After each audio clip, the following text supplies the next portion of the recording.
Just tell you a little bit about who I am and where I'm from. My name is Win Apel. I live in Berkeley Heights, New Jersey, but I grew up in Western Pennsylvania and went to school in Connecticut for a couple of years. Then I decided to travel around the world at the age of 20, spent a year traveling around the world, went to Australia, New Guinea, the Philippines, Japan, Taiwan, Hong Kong, and some of those places where we don't go today, like Pakistan, Afghanistan, Iran, and Iraq. Got to Israel, ran out of money, had a plane ticket only to go home, landed in New York, called my parents, said, please send some money. Finally went back to school, did the right thing, graduated from college with a degree in philosophy, which is totally useless. So I went back to Western Pennsylvania and I worked construction. And I met this wonderful lady right down here in this chair in the middle of the gym. And we were married in a short time, but after only 9 months, we moved to the state of Idaho. And I moved there because I wanted to go to law school where the skiing was close. That was the only criteria that was important for law school. So we went out there and we stayed there for 35 years. And moved back to the East Coast, moved back to New Jersey about 2 years ago, and we're still living there. But I want to take you all back to September 11, 2001. Nobody in here, I don't think, maybe a few of the kids, are too young to remember what they did that day. And I wish sometimes we could sit down maybe for several hours at a time and talk about what we remember that day. I happened to be working for a company that had 180 people in an office on the 91st floor of the South Tower, and spent the next week after those planes hit trying to find out who was in the office and who wasn't. We ended up losing 13 people that day. But something else happened to me that day. I had a doctor's appointment, and late in the day of September 11, 2001, I discovered I had prostate cancer. But with the skill of a good surgeon, with the prayers of our friends, and with God's helping hand, that cancer was gone in less than 2 months. And at that time, I had run 2 marathons. I had run one in the fall of 2000 in Portland, Oregon, and I had run one along the Pacific Coast Highway in Big Sur in April 2001.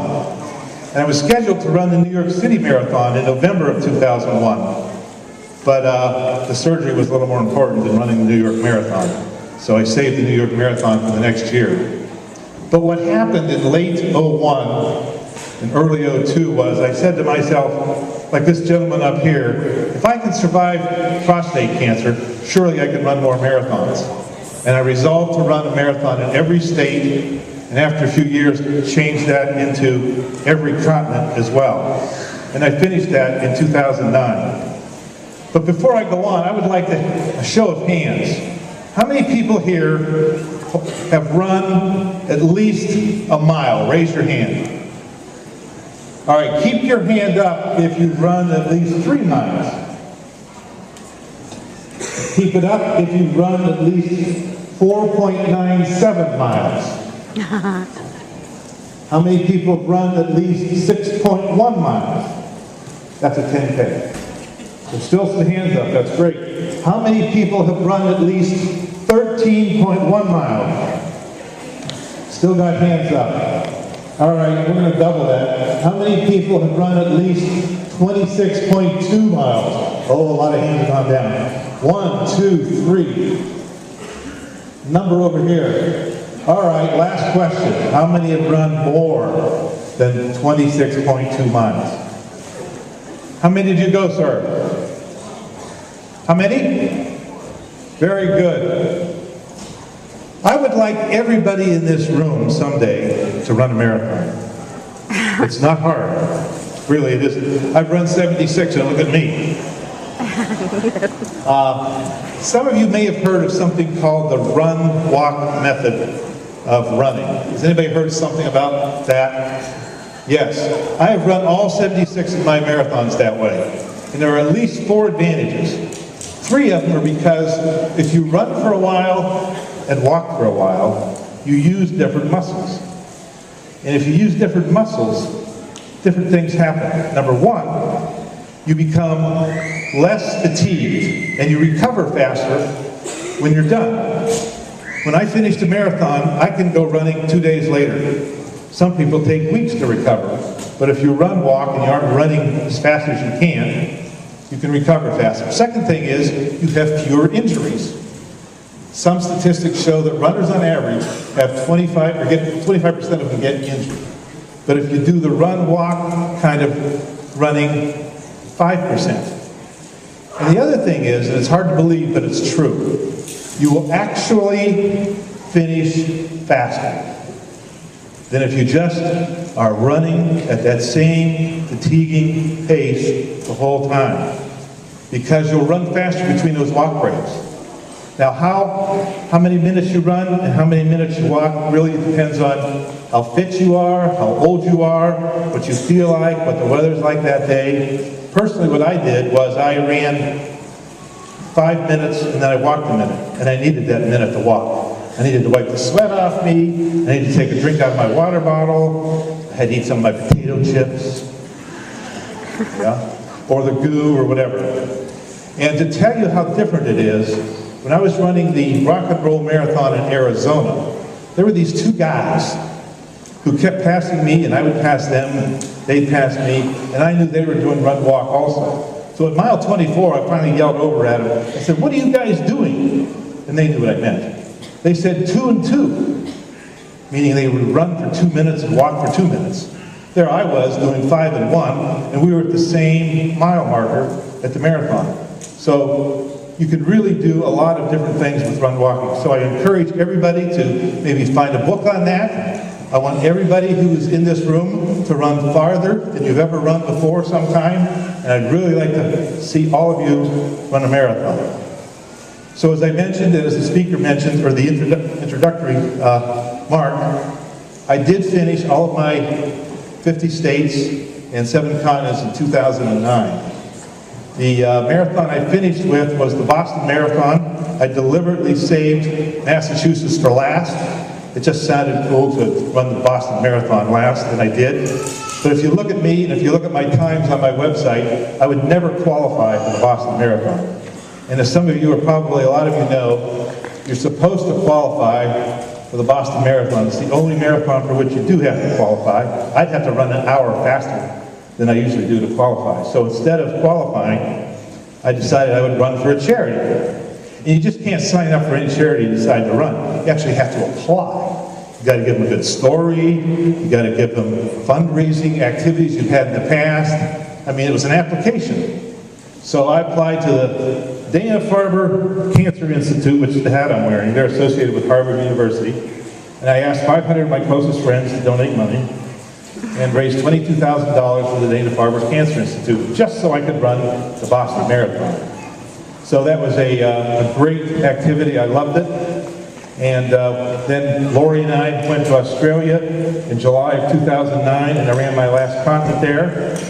And after that, I said to myself, well, now what? You know, I did that. What am I going to do now? Climb the highest hill and mountain in every state? Maybe I'll get into triathlons. Maybe I should go to the gym and start swimming. Maybe I'll get a bicycle.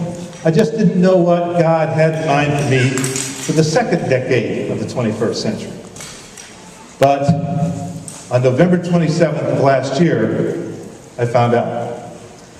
Lori and I were visiting our oldest son in the San Francisco Bay Area for Thanksgiving. I went out for a 6-mile run, came home, or came to his house, took a shower, and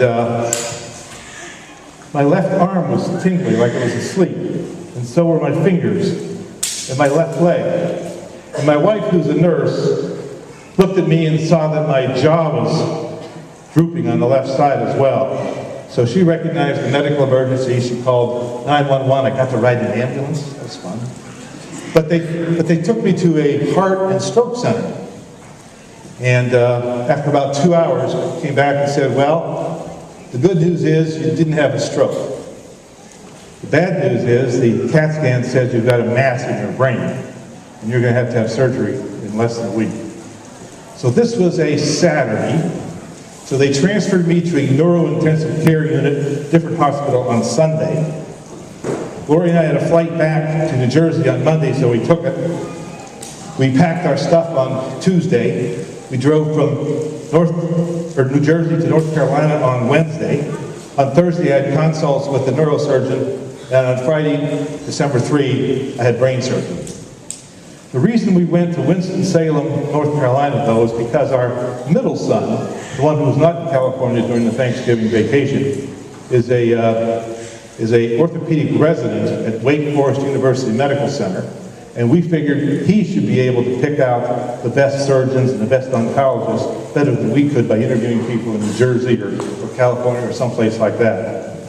So I had that surgery there in December. I recovered from the physical surgery in December and began radiation and chemo for 6 weeks, beginning the first part of January.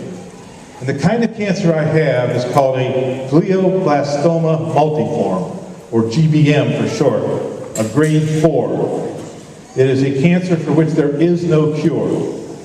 If you look at a lot of the different cancers, they talk about cure rates.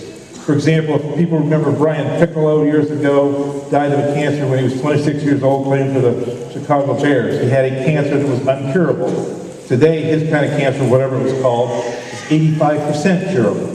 So with fund drives like this one and fundraisers of all kinds for cancer research, these kinds of cancers that don't have cures can have them. Those kinds of cancers that have short life expectancies will have longer life expectancies. In my case, the good part about my brain cancer is it occurs in 24% of all brain cancer patients, so there's a lot of them. They've done a lot of studies, although they haven't found the cure yet. And a lot of those studies are published and they show what the life expectancies are. And on average, they're between 12 and 14 months from the date of discovery. So if you add those to the months, I've got to the end of the year to live. But that doesn't matter, because what's important is that I'm okay with that. My family is okay with that. I know where I'm going. I know that God's got a place for me. And what's really important, I think, is that people like you are raising money to continue to find cures for cancers, continue to find ways in which people can live longer, continue to raise the money to help people deal with whatever they're dealing with. Here, for example, maybe it's trips to Rochester or dealing with family issues.